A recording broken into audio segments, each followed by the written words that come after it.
Bonjour à tous et bienvenue sur le Royaume Nokia. Aujourd'hui, une nouvelle vidéo et cette fois-ci, on va passer sur du gameplay sur Star Wars Unlimited. Donc pour cela, ce ne sera pas encore du gameplay IRL. Donc aujourd'hui, on va faire du gameplay sur la plateforme Karabast.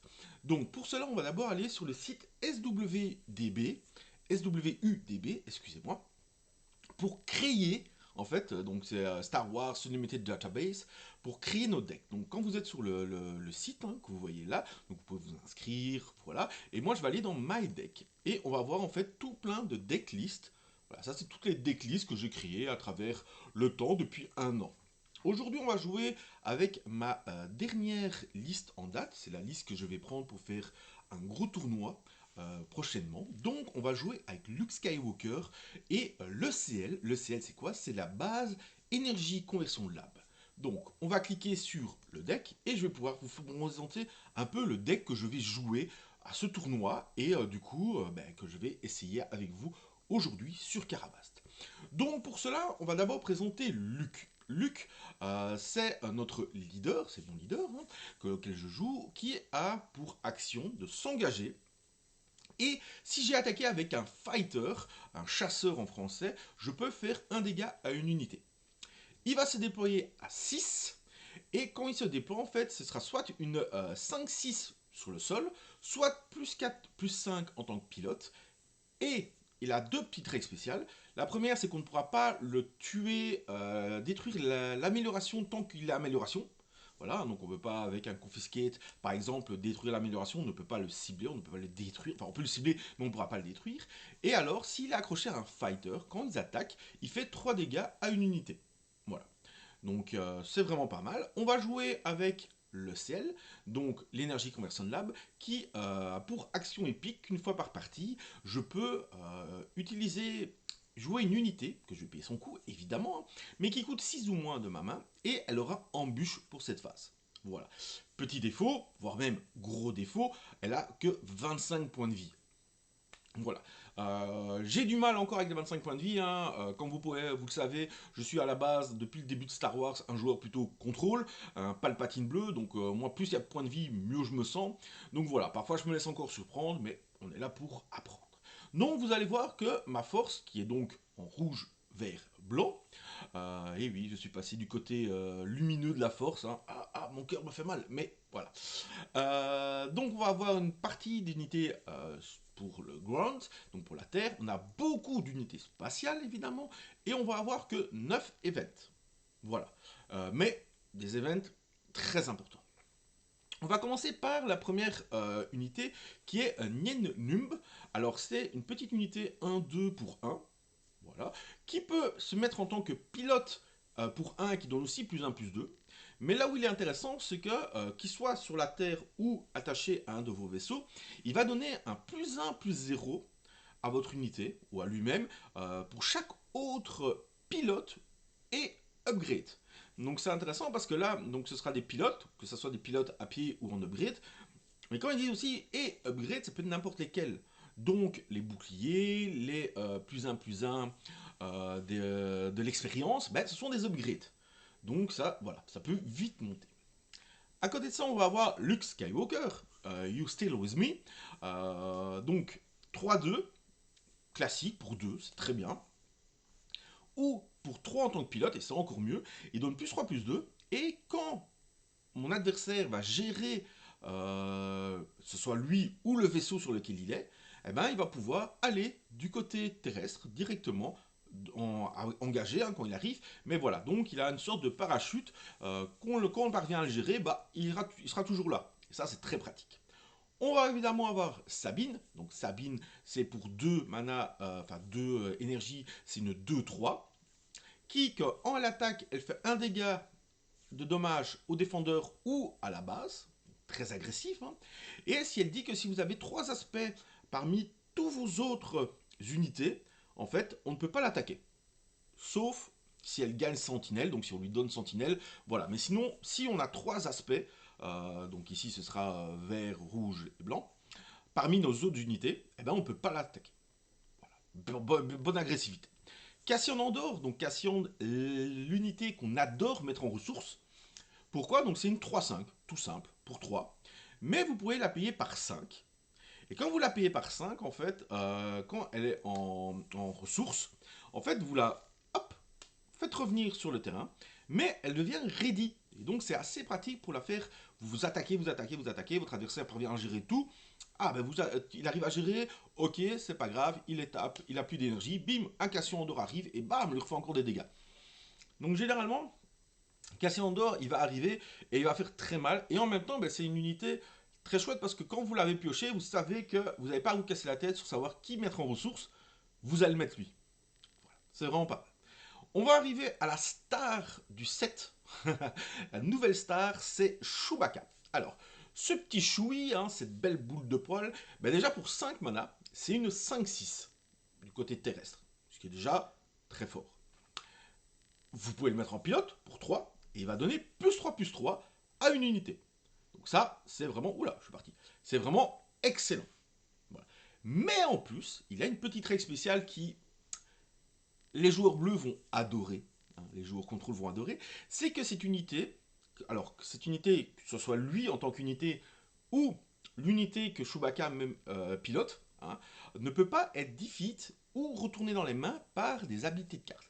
Donc on peut taper dedans, on peut lui faire des dégâts, des -1/-1, mais on va lui jouer, je ne sais pas moi, un Vanquish par exemple, un tir de super laser, ne le tuera pas. Et ça, c'est vraiment, vraiment bien. Parce que souvent, les gestions en vert, ben, en bleu, excusez-moi, ça va souvent être ben, tuer le personnage, defeat le personnage. Et ben, Chewbacca va permettre de pouvoir résister à ça. La seule exception est ce vilain sort. Je dis rigole parce que je le joue dans mon piète et où je sais que j'aime ce sort. C'est le nouveau No Glory en bleu-noir qui permet pour 5 de prendre le contrôle d'une unité et de la tuer. Et là, en fait, quand vous prenez le contrôle, ben, ce n'est plus une capacité ou une unité ennemie qui le tue, mais bien ami. Donc voilà. Mais voilà, il n'y a presque que cette carte-là qui, de base, peut l'avoir. Nouveau venu dans mon deck, parce que j'ai déjà fait quelques tournois avec ce deck, nouveau venu, on a Podamron. C'est une 6 pour 5, donc déjà dans ses stats, c'est extrêmement fort. Mais elle se va super bien avec le CL en fait, parce que quand on peut le faire attaquer, en fait, Podamron, il va avoir une option de défausser jusqu'à 3 cartes de votre main. Et si vous le faites, ben, vous pouvez choisir entre une des 3 options. Une seule fois, une des 3 options, évidemment. Hein. Soit de faire 2 dommages à une unité ou une base, soit détruire un upgrade, soit défausser une carte de la main de son adversaire. C'est vraiment super intéressant. Ça m'a permis de gagner une finale d'un petit tournoi à Jean Blou, hein, quand on a mis Sam, où ben, ça m'a été super utile. Et à la base, je l'avais mis en side. Maintenant, je vais en mettre 2 de base. Voilà, j'ai testé plusieurs choses. J'avais 2 slots vacants, on va dire. Et pour l'instant, voilà, je me suis arrêté sur lui. On va passer, donc ça ferait 16 unités terrestres. On va donc passer aux unités spatiales. Donc, pour les unités spatiales, les premières choses qu'on va voir, c'est deux Black One. Alors, les Black One, c'est une unité qui dit que, donc pour 2, c'est une 2-3. Et si vous lui mettez un upgrade, alors ça c'est évidemment n'importe quel upgrade, hein, donc un bouclier, un +1/+1, enfin voilà, il va gagner +1/+0. Et en plus, vu que maintenant je joue des Podamron, avant j'en jouais pas, maintenant je joue des Podamron, quand il attaque, si je contrôle un Podamron, que ce soit l'unité, le leader ou une upgrade, hein, je peux faire un dommage to une unité. Donc c'est bien, ça fait du ping. Le ping, donc quand on dit le ping, excusez-moi pour mon dos, quand on parle du ping, le ping c'est vraiment cette capacité qui a une base, un leader ou une unité à mettre des dégâts, des petits dégâts, en plus de ses dégâts à lui sur des unités. Voilà, c'est ce que dans le terme générique on va utiliser le ping. Par exemple, le leader Quinlan, qui est un des leaders top méta, pour l'instant, ben, voilà, c'est ça. Jango Fett, qui vient d'être banni, ben, c'est un peu sa marque de fabrique, c'est ça qui faisait qu'il était très fort, puisque lui, à chaque fois qu'il arrivait à faire des pings sur les unités, ben, ça les engageait. Donc voilà, heureusement qu'il a été banni. On va après passer au Green Squadron. Le A-Wing, bien connu des decks Sabine, le deck agressif, pour 2 mana, c'est une 1-3 qui arrête 2, très pratique, très bien, nickel, premier tour de choix. On va passer encore au premier tour, dans les premiers tours on va avoir le Phoenix Squadron A-Wing, qui est une simple, entre guillemets, 3-2 pour 2, mais elle va avoir des bonnes implications en combinaison avec un autre vaisseau que je vous montrerai après, qui permet d'avoir du vert blanc et du rouge blanc en premier tour. On va voir que pour une autre unité, c'est vraiment important. Et la dernière unité spatiale qu'on peut jouer au tour 1, donc il m'en faut, c'est bien simple, si je n'ai pas de tour 1, je mulligan, hein, il faut avoir un tour 1. On va avoir le Red Squadron Y-Wing. Donc le Red Squadron Y-Wing, c'est une 1-3, qui elle dit que quand elle attaque, elle fait 3 dommages indirects aux joueurs défenseurs. Donc, petit rappel pour ceux qui ne savent pas ce qu'est un dommage indirect, c'est un dommage que votre adversaire va assigner lui-même, soit à une de ses unités, soit à sa base. Donc là, il va pouvoir en donner 3. Voilà. Attention, qu'il peut les mettre sur des unités qui ont des boucliers. Ça ne fait pas sauter le bouclier, ça ignore le bouclier. Donc, il peut les mettre en dessous du bouclier. On va passer aux unités qui coûtent 3. Parmi celles-là, mes 2 préférées, dont celle-ci, hein, c'est vraiment une de mes préférées unités du set 4. On va arriver à Blue Leader. Alors, hop, Blue Leader, qui est... reste dessus la souris. Voilà. Blue Leader, qui est une 3-3 pour 3, qui a embûche. Ça, c'est vraiment très bien. Donc, embûche, pour ceux qui ne connaissent pas, ça a la capacité, en fait, de pouvoir le jouer. Normalement, à Star Wars, quand vous jouez une unité, elle arrive engagée. Mais ça permet, embûche permet de jouer l'unité dégagée et d'attaquer directement avec elle contre une unité. Donc on ne peut pas attaquer directement la base, mais on peut attaquer directement une unité. Et donc lui, il permet de faire embûche, donc faire 3-3, attaquer une unité. Mais elle dit aussi que quand vous la jouez, vous pouvez payer 2 en plus. Si vous le faites, vous le bougez sur l'arène terrestre, donc plus spatiale, et vous lui mettez 2 tokens d'expérience sur lui. Donc ça passe à une 5-5. Et là, plein de possibilités s'offrent à vous. Parce que vous pouvez très bien payer 3. Et après, les deux capacités, embûche et Whenplay, arrivent en même temps. Et donc, c'est à vous, vu que c'est votre tour, à choisir dans quel sens vous voulez le faire. Donc, si vous le faites d'abord Blue Leader, j'embûche l'unité que tu as tuée en face, je reste vivant, je paye le 2, il passe du côté terrestre avec 2 tokens. Ou vous pouvez faire, je paye Blue Leader 3, je mets d'abord les 2 tokens qui passent du côté terrestre, et puis il embûche. Donc voilà. Donc ça offre plein de possibilités. C'est une unité quand même très versatile. Hein. Donc c'est une 3-3 pour 3, vous pouvez faire une 5-5 pour 5, ça embûche, voilà. Excellente unité, moi c'est une de mes préférées. Deuxième que je préfère, c'est le Red 5. Red 5, c'est une pour 3, c'est une 3-4. Donc déjà, rien que les stats sont déjà excellentes. Mais en plus, quand elle attaque, elle fait 2 dommages à une unité endommagée.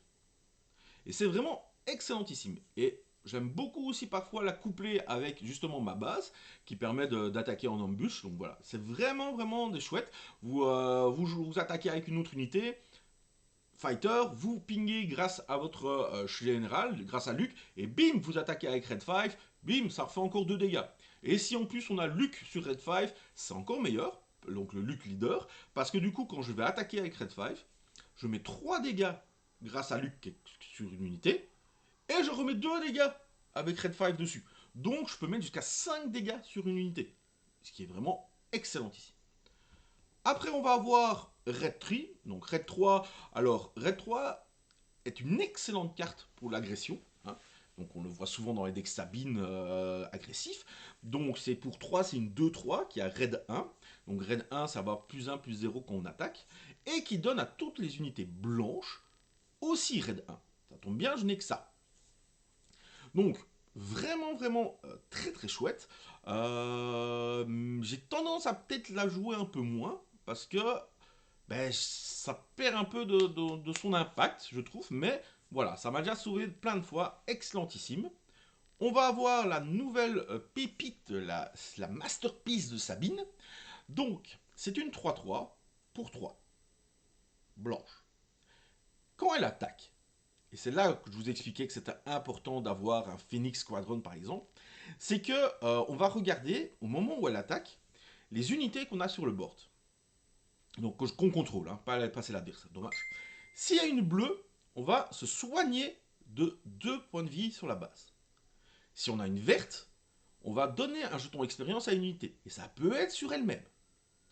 Soit on a une unité rouge, on peut faire un dégât à une unité ou à une base. Et si on a une unité jaune, on peut engager ou dégager une ressource. Voilà.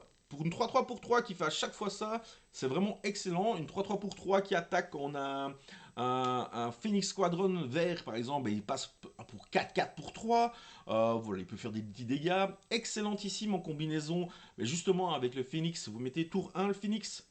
Tour 2, votre adversaire met le Faucon Millennium par exemple, et ben vous utilisez votre base, vous mettez ça, la Sabine Masterpiece, vous attaquez. Comme vous avez une unité verte, vous mettez un token +1/+1, donc expérience sur vous, vous attaquez le faucon, vous tuez le faucon, et vous n'êtes pas mort. Donc voilà, ça permet de gérer le faucon, c'est vraiment bien.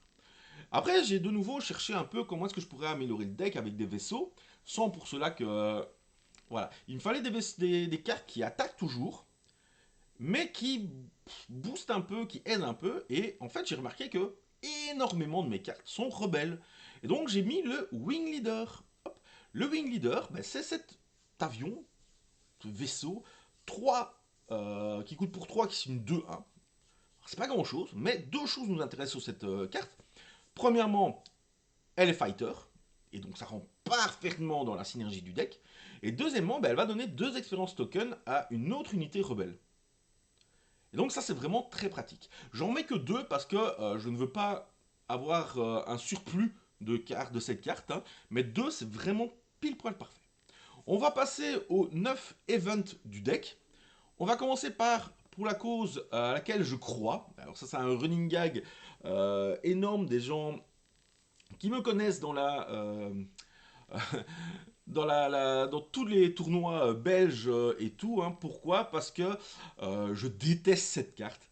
Elle m'a tué quand je jouais Palpatine tellement de fois que je n'en peux plus. Et pourtant je la joue parce que, ben, mine de rien, voilà, contre certains decks, eh ben, ça fait beaucoup de... ça fait du bien, quoi. Donc voilà, qu'est-ce que ça fait cette carte? Eh ben, vous révélez les 4 cartes du dessus de votre deck. Pour chaque carte blanche, révélée de cette manière, vous faites un dégât à votre adversaire, à la base ennemie. Mais ce qui est bien après aussi, c'est que les 4 cartes que vous avez révélées, soit vous pouvez les mettre dans le cimetière, soit vous pouvez les mettre au-dessus de votre bibliothèque dans l'ordre que vous voulez. Et donc ça c'est pratique parce que en plus de faire... bah, généralement vous faites 4 dommages, et en plus vous triez votre deck. Vous l'arrangez comme vous voulez. Alors je dis 4 dommages, malheureusement j'ai pas beaucoup de chance, vous en doutez. Pourtant regardez, il n'y a que du blanc, mais il y a une carte qui n'est pas blanche, et souvent quand je fais For a Cause, je tombe dessus, mais il faut qu'on la joue, je pense, dans mon deck. C'est l'Open Fire. L'Open Fire, c'est simple, pour 3 mana en rouge, 3 énergies, vous faites 4 dégâts à une unité. Voilà. C'est très bon contre cette fichue 1-4 qui est en blanc-bleu, qui quand la sentinelle, quand on l'attaque, elle donne +2 en force, elle a plus d'en force. Voilà, c'est bon contre plein de choses qui peuvent vite m'embêter. Ça déblaye le passage. Voilà. Et évidemment, on ne peut pas jouer un deck vaisseau avec beaucoup de vaisseaux et beaucoup d'unités dans ce format avec ces couleurs, sans jouer le Ewing Reinforcement. Donc pour 7, vous allez chercher dans les 10 cartes du dessus de votre deck, jusqu'à un maximum de 3 unités. Vous pouvez combiner leurs coûts, et si ça ne dépasse pas 7 ou plus, ou moins, vous pouvez les jouer gratuitement. Et le remettez le reste en dessous de votre bibliothèque. Voilà, vraiment hyper forte, hyper intéressante.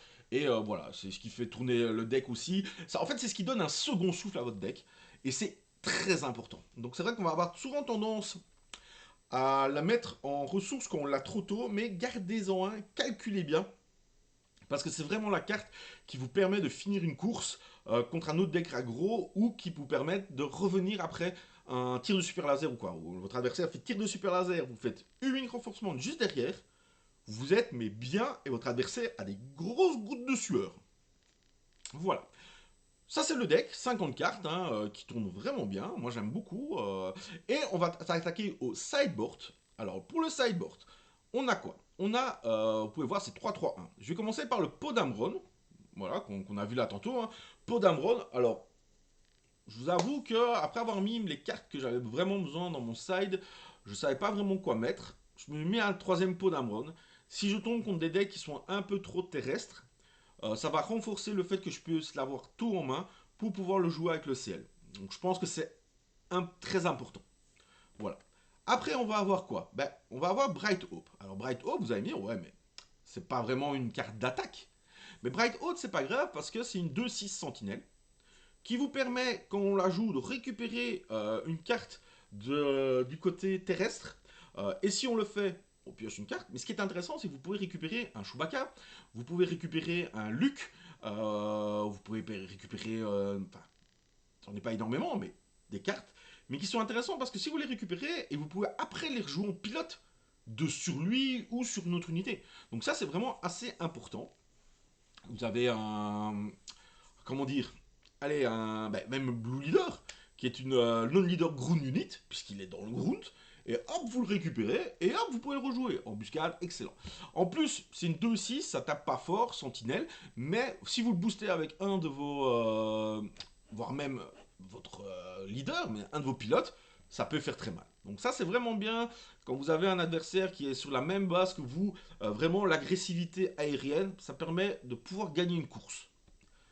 Toujours dans le style à combattre les decks qui sont avec vous en train de faire la course, il paye pas de mine. Il paye vraiment pas de mine, hein, ce petit Twin Pod Cloud Car en space. 3 pour 3, c'est une 2-2. Restore 2. Mais à partir du moment où vous lui mettez un pilote dessus, finalement, il n'est pas si nul que ça.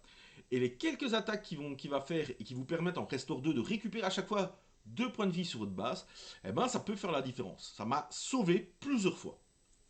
Et le dernier, le plus logique aussi, hein, pour 3, une 3-2, qui va permettre, quand vous le jouez, de détruire un upgrade. Voilà. Hein, pour tous ceux qui vont jouer des boucliers, qui vont jouer des leaders, enfin des pilotes plutôt, et des choses comme ça, voilà, c'est super intéressant. Voilà mon deck. Voilà, hein, de Force is with me, comme je l'ai appelé. Eh ben, c'est parti, nous allons le tester. Donc voici Karabast, hein, qui est un fan-made. Voilà, donc c'est totalement, c'est pas officiel, hein, donc voilà. Mais vous allez pouvoir tester vos decks et tout ça. Et nous allons faire du coup un petit match pour voir un peu comment ça va se passer. Alors, petit disclaimer, j'ai plus souvent tendance à gagner en physique qu'en sur internet, j'ai plus facile à faire des erreurs. Vous pourrez vous moquer de moi dans les commentaires, il n'y a pas de souci avec ça. On est parti, c'est parti, première partie, on tombe contre un Bosque bleu. Alors Bosque bleu, un bon deck contrôle, c'est pas toujours facile, hein. Mon adversaire, voilà, et on est parti pour jouer. Donc, pour ceux qui ne connaissent pas, voilà, Star Wars, on va pouvoir ici voir si on veut mulliganer notre main ou pas, ou la garder. Donc, j'ai un Phoenix Squadron, c'est bon, ça c'est bon, c'est bon, c'est bon, c'est bon. Je vais la garder, ça me paraît pas mal. Alors, faire attention, Bosque, c'est un contrôle, donc il va falloir aller vite. Je vais mettre un Luke et je vais mettre un Phoenix dans mes ressources. Mon adversaire va faire la même chose. C'est lui qui a l'initiative, donc il va pouvoir jouer en premier. Je serais curieux de savoir ce qu'il va faire. Alors, on va attendre que mon adversaire choisisse. Voilà, il a choisi une action, il a choisi de garder l'initiative. C'est parfait, nous, on va directement mettre un vaisseau pour l'agresser après. Ouh, excellent, on a eu un Blue Leader, ça c'est très bien. Le Open Fire, j'ai envie de le garder, mais ça, j'ai envie de le mettre en ressources. Mais ça va dépendre vraiment de ce qu'il va jouer. Est-ce que je mets Nyang? Ouais, je mets Nien en ressources. Je vais quand même garder encore un tour l'Open Fire. S'il me joue un client, un truc comme ça va être pas mal de vite le gérer. Voilà. Alors, moi, ce que je vais faire, du coup, vu qu'il n'a plus de ressources, je vais jouer directement Luke en tant que pilote sur mon Phoenix. 6-4, on va directement l'agresser. Pouf, on va l'attaquer. Il a pris l'initiative, c'est nouveau à moi. Et grâce à le fait que j'ai attaqué un Fighter, je vais pouvoir faire un dégât sur le client et lui faire perdre son bouclier. Je vais donc passer pour l'instant. Deuxième Blue Leader, c'est bien. Red Fight, je vais mettre le Sabine Masterpiece. Voilà. Qu'est-ce qu'il va nous jouer? Alors, tour 4, c'est le tour 4, c'est un peu le moment clutch pour moi. Est-ce qu'il va vouloir gérer directement ma 6-4? C'est possible. Ouais, il a tué, et évidemment, je vais mettre mon directement, voilà, mon Luke de ce côté-là. Qu'est-ce que je vais faire? Je vais déployer un Fred 5. Ça me paraît pas mal. Il a attaqué mon Luke. Parfait. Je vais donc prendre l'initiative. Et je pense qu'il va rien faire. C'est parfait. Oh, le Podamron qui arrive vraiment pas mal. Oh, le Podamron qui arrive vraiment pas mal. Mais je vais plutôt attaquer avec mon Red 5 parce que, comme je vous l'avais dit, Red 5 quand il attaque, il fait 2 dommages à une unité. Et je vais pouvoir tuer le client en faisant comme ça. Donc je vais attaquer la base. Je vais faire 2 dommages sur le client qui le tue. Voilà, là on passe, c'est pas mal. Qu'est-ce qu'il va pouvoir nous jouer? Donc là je peux jouer Blue Leader ou Podamron. Donc c'est vraiment intéressant, ça va être vraiment un tour pas mal. Je pense qu'il peut déployer Bosque, oui, c'est ce qu'il fait. Et je pense que je vais utiliser mon énergie, pouf, pour attaquer directement avec Podamron. Je vais utiliser l'embûche. Je vais attaquer son Bosque et je vais discarder, je pense, est-ce que je fais quelque chose? Non, je pense que je vais rien faire. Voilà, et ça c'est bien, j'ai pu gérer son boss directement. Ça nous met dans une position vraiment pas mal. Il nous met un petit Death Mark dessus. Donc voilà, donc ce que je vais faire, c'est que je vais claim l'initiative. Et ce qui va me gérer, sûrement, voilà. Donc avec un Open Fire, logique, et Death Mark lui permettait de piocher deux. Hop, on met une Sabine dans les ressources. Je vais attaquer directement avec mon vaisseau, même s'il a personne à qui. Il faut essayer de mettre des points et voir un peu ce que lui va jouer. Parce que là, pour l'instant, voilà, j'ai pu gérer déjà son leader. Moi, le mien est pas encore sorti. Et donc ça, c'est vraiment bien. Ah, il m'oblige à sacrifier une unité. C'est pas grave. Je vais mettre une Sabine. Une petite Sabine. Ça va toujours lui faire peur. Il joue quoi? Il lui met un -2/-2. Ok. Ok, je vais mettre un Blue Leader. Je vais mettre un Blue Leader. Je préfère mettre de plus en plus d'unités. Et là, je vais déployer mon Luc. Je vais déployer à pied. Comme ça, je vais pouvoir attaquer sa base de 5. Sa base est déjà à 17. Voilà. Est-ce qu'il va avoir... Là, il va arriver à 7. Donc, il n'est pas encore... pour l'instant, il n'est pas encore à 8. Qui 8 est le tir du super laser. Hein, donc, qui détruit tout. Donc, je pourrais encore avoir une... Oh, le Cassian Endor parfait qui arrive au bon moment pour aller en ressources. Donc, je ne pourrais pas encore... Il ne peut pas encore tout gérer. Mais il peut quand même faire des choses assez méchantes à 7. Qu'est-ce qu'il va pouvoir nous faire? Ah, il réfléchit, je vois, donc il n'y a pas encore le Palpatine qui peut arriver. Qu'est-ce qu'il a fait? Il a mis aussi une Périus sur mon général. Ok. Ah, par contre, j'ai deux Open Fire, ça c'est vraiment pas top. Je vais attaquer avec mon Blue Leader. Je le mets à 20 déjà. Qu'est-ce qu'il nous fait? Il a pris l'initiative. Bah, écoutez, moi je vais l'attaquer avec Sabine. Parce que même si elle a 0, Sabine, elle fait toujours un dégât. Voilà. Et je ne vais rien jouer puisqu'on arrive au tour où il peut tout détruire. Et là, hop, on va enlever ceci parce que regardez, on va avoir le cause pour laquelle on croit. Il a fait le tir du super laser, c'est ce que je vous avais dit. Donc du coup, hop, on va sortir Cassian.